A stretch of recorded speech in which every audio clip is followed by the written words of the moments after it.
She's back. Good morning, guys. Hope you're having a good day so far. So in today's video, as you can see, we are back in my F150. They didn't really find anything in the dealership, which kind of bugs, but we're just going to put everything back to normal and hope for the best.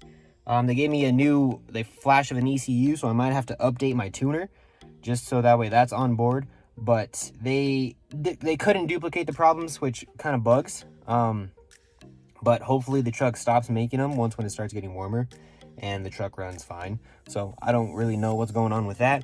But as you can probably tell by the video of today's title, we are sort of reviewing the KENWOOD DRV-A601W. And I've had this since my birthday in December. And I've probably had it installed since mid-December because it took a little while to get all the wires situated and everything. But we got it fixed, we got it working, and now here's a little review slash I guess review. So let's go ahead and get into it. So just chilling, sitting in the driver's seat. You can't really see anything, but I do have it set up right there. It has a little cable that goes up here, and then it goes all the way along the pillar down, and then it connects to my fuse box down there. Now, unfortunately, I didn't take any videos of what I was doing. However, I did take some pictures, and hopefully I'll be able to kind of show you the pictures and tell you exactly what I did to get everything situated. Now, let's go around. I don't know if you can see. How do I zoom? I can't zoom, but the dash cam is right there. And so how you do it is, one, take where's the camera? There it is. One, take this WeatherTech mat out. When you take it out, you're gonna need to pop this off. This just come with a couple clips on each side. So you're just gonna need to pop this off. Then you're gonna want to pop this bad boy off, which if you can get all the way back here and pull, and then that leads to your fuse box. All right, guys, so just thinking back, I might as well just show you how this part works just because it's kind of easy. So there's some clips there. See? So there's a couple clips there. And then this one's kind of a pain, but that comes off. And then you just gotta make sure that pops. That goes right in there, so make sure you take that out and don't break it. Next, this is what it looks like. So there's the fuse box.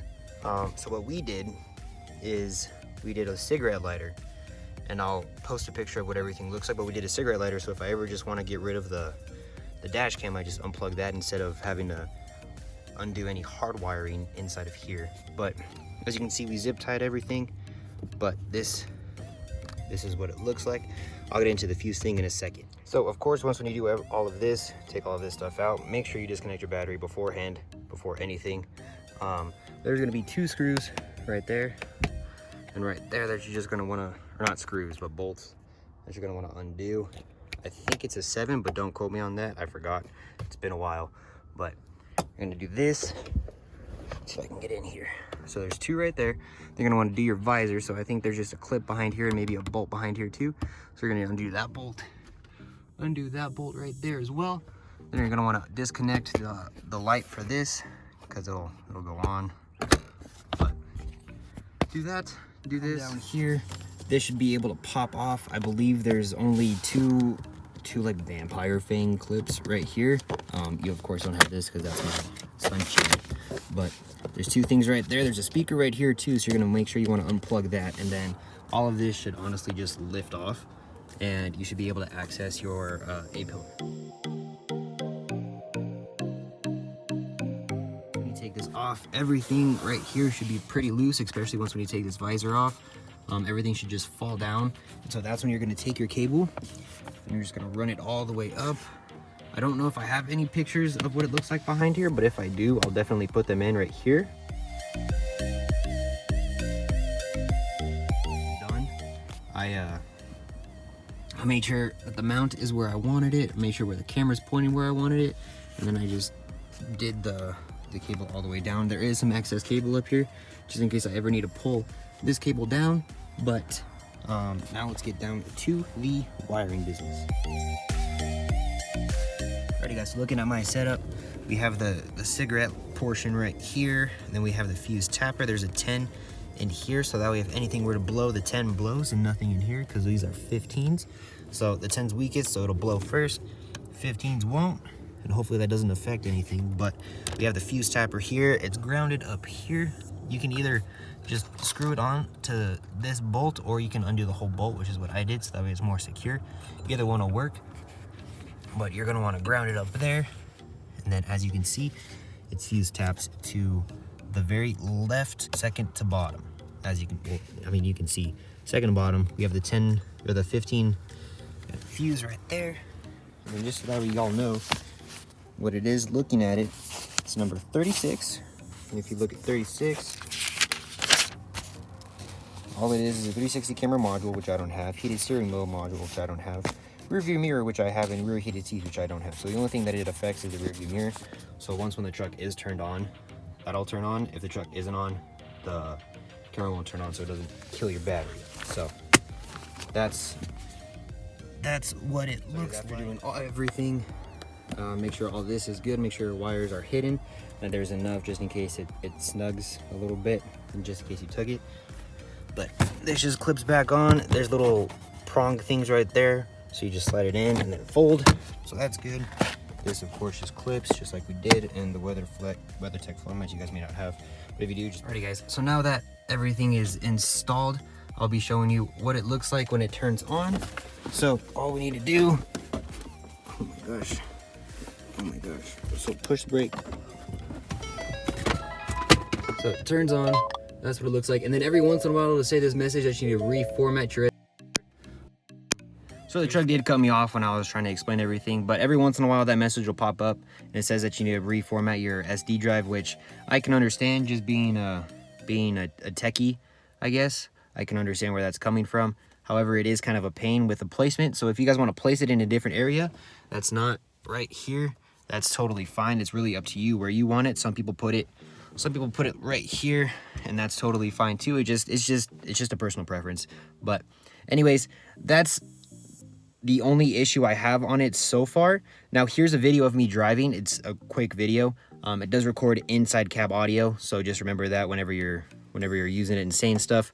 But it'll record inside audio. I don't think I'm gonna play any of that, just because I don't want you to hear my crappy singing. So anyways, this is what the camera takes, so enjoy this.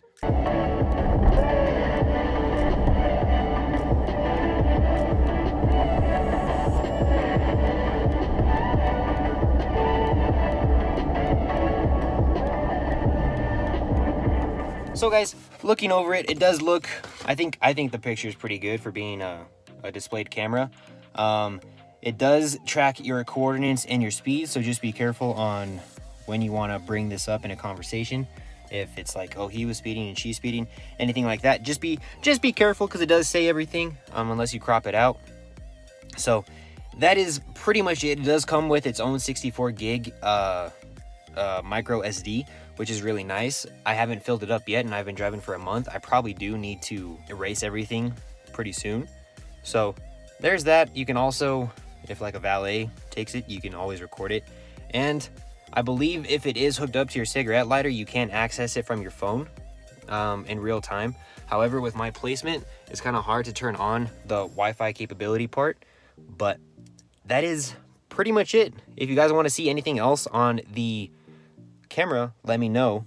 And I also believe that it does have the proximity sensor, so if someone comes close to your vehicle, it'll turn on. However, with my setup, it does not have that. I think it's only if it's in the cigarette lighter, so that way it always has some power.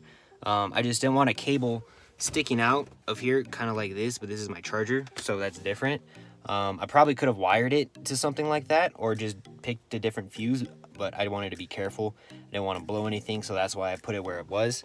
But with that being said, that is pretty much it for this video. Stay tuned for a dealership update on some things that are broken with the truck. It's kind of interesting. I said it in a video before. There's one thing right there.